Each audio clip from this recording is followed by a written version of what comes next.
The cell phone video captured a barrage of bullets during the final moments of the attack on a nightclub in Orlando. Tonight, we're hearing from people who witnessed the horror and from the families of those victims.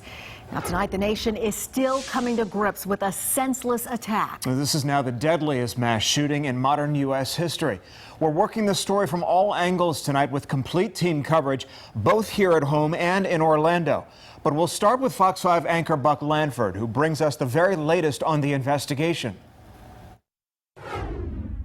Yesterday was the most horrific day in the history of the city of Orlando, and yet I stand here prouder today of our community than ever.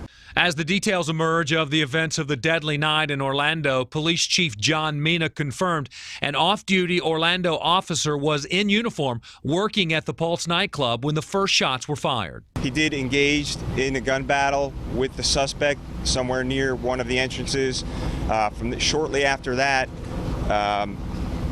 additional officers responded. A second gun battle ensued, and shooter Omar Mateen retreated to a bathroom where he was believed to have 4 to 5 hostages. As soon as it kind of stabilized and the suspect had barricaded himself in the bathroom, our negotiators were talking with him, and there were no shots at that time. Chief Mina describes Mateen's demeanor at that time as cool and calm, despite a statement of allegiance to the Islamic State. He really wasn't asking for a whole lot, and we were doing most of the asking. And when the threat of further loss of life became imminent, the decision was made to follow an explosive breach with an armored vehicle, which created an escape route. There was a hole in the wall about 2 feet off the ground and about 2 or 3 feet wide.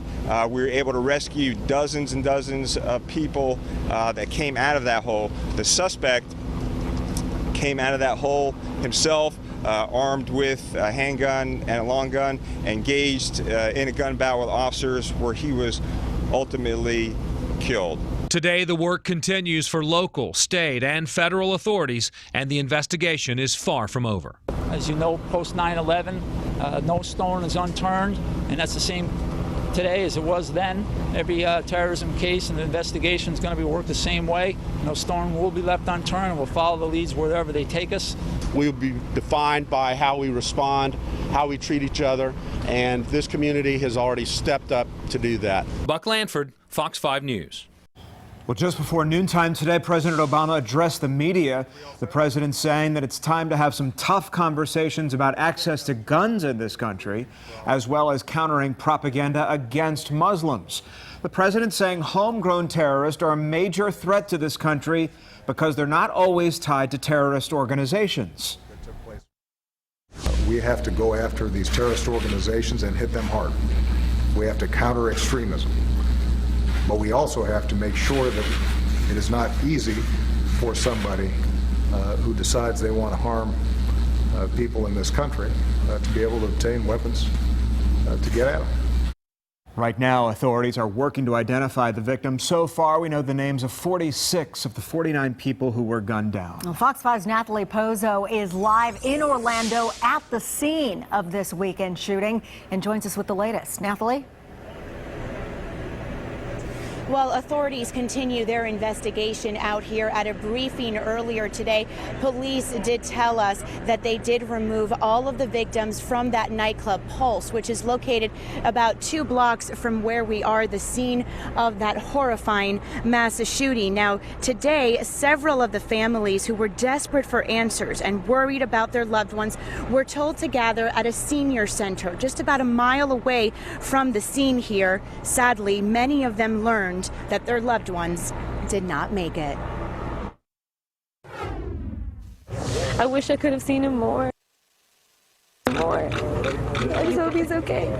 Hope is what the Leal family held on to as they walked in to learn the fate of their loved one, 27-year-old Frank Hernandez. He was a great person. He was funny, outgoing. He was kind of mean sometimes, but it was funny. Tragically, Hernandez was one of several names read inside this building who did not make it. Hernandez's mother says her son was in the nightclub with his boyfriend who survived his gunshot wound. Because he was with his boyfriend, and his boyfriend said he got shot, so he started running. running, and when he looked, he cannot see my son. Several families arrived desperate for answers, holding each other for support during an unbearable moment. Because many of the victims are Hispanic, their families needed translators. Angel Marcel with the Church of God served as one of those translators. He says he had to take several deep breaths before delivering the horrifying news to families. And tell him, I'm here, give me a hug. I want to be here for you. I want to cry with you. I want to go through this sacrifice with you. Our faith is in you, Lord. Volunteers were on site for support, providing families with comfort and escorting them to their cars. A community united. Orlando, even though we lost so much beautiful people yesterday, we still have some amazing people here willing to help and walk that extra mile. And I just checked that website where Orlando police have been posting the names of the victims pending notification of the family. Right now that list is at 48 names out of the 49 victims. Reporting live in Orlando, Nathalie Pozo, Fox 5 News. All right, Nathalie, and we'll continue to update that list as we get new names. We are hearing more from the father of the Orlando nightclub shooter. Sadiq Mateen spoke to the media today. He condemned his son's actions and apologized to the families of the victims. I apologize for what my son did, and I'm as sad and as mad at you guys are. You are my family. Those people, they are injured. I want them, I hope from God that they have a speedy recovery, and I apologize what my son did. Well, a Decatur man who was visiting friends in Orlando grabbed his camera phone and started shooting during the standoff at the nightclub. Nick Hornstein took pictures and video from a nearby rooftop. Fox 5's Deidre Dukes spoke with Hornstein, who returned to Atlanta today. She's live in Decatur with more. Deidre? Yeah, he told me he hasn't gotten much sleep since the shooting. He arrived here in the metro area today. He says he is still in a state of shock.